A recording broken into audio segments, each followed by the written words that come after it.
When we talked a few weeks ago, we thought it was very dangerous to be too short or too negative in this market, simply because we got so oversold, moving too far, too fast to the downside, and it meant that we were really primed for some kind of relief rally.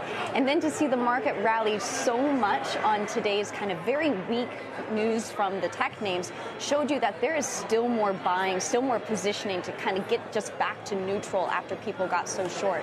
So we think that this rally could continue. First level to get through is to 3,900.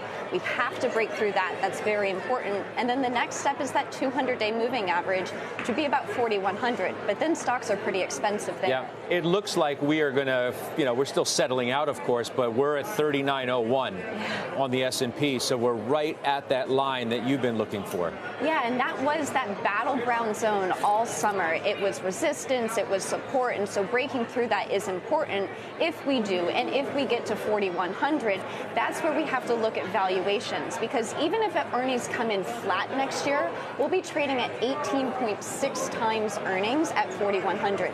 If they actually decline, and maybe they don't based on some of the good numbers we've seen coming out of these cyclical names, but if they do decline about 10%, we're trading at over 20 times. That's where the risk reward starts to look less attractive. I mentioned the words I wrote at the top, a new market environment, right? You got the best October ever for the Dow, the best month for the Dow since 76. So value's been outperforming growth. That is what I'm talking about when I reference this new market environment. Is it lasting? Is it legit? Is it real?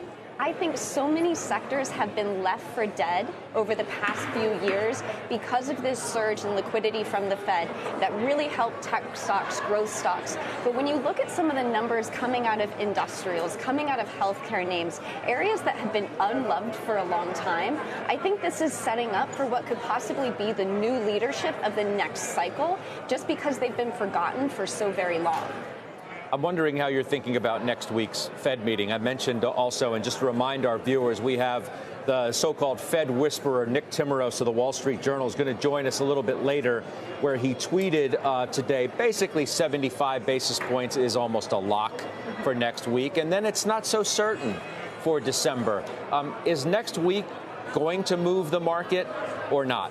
Well, let's see how much Powell pushes back against the easing in financial conditions that we have had. Because as stocks go up, financial conditions do get easier. If they see that's a problem, like they saw that was a problem at Jackson Hole, then that pushback could kind of take some of the breath out of this market. But the other thing that Nick pointed out was that the employment cost index is probably what they were watching, because that tells you about wages. That came in just about in line with estimates, but it's still running at 5% on an annualized basis. That's so far above what the Fed needs to see in order to get to 2%.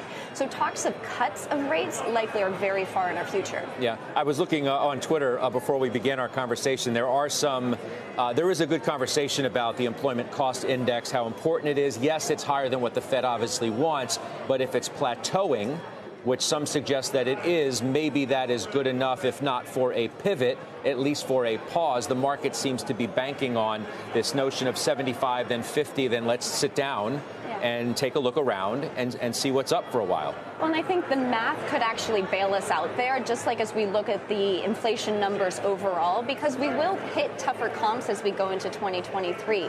So that's likely enough to slow the pace of rate hikes and get us to a pause. But is that enough to get us to starting to cut rates, actually adding liquidity into this market?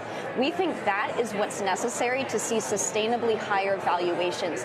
You have to see money supply start to reaccelerate. So just getting to a plateau probably isn't enough to get you there.